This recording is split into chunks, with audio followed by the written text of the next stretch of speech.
Hello everybody and welcome.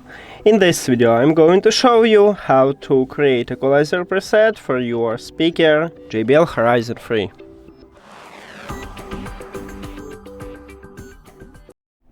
You have to start by open JBL ONE application, and of course you need to add your speaker to the app.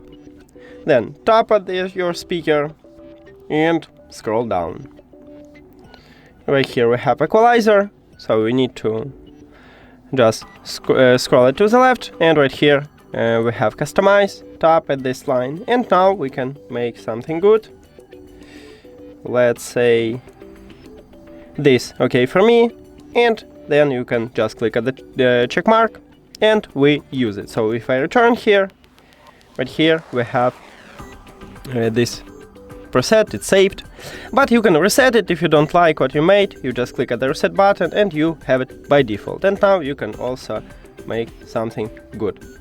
And we cannot create more than one custom preset, so you have only one. And that's it. Thank you for watching this video. If you found it helpful, please consider subscribing to the channel and leave the like on the video. See you later!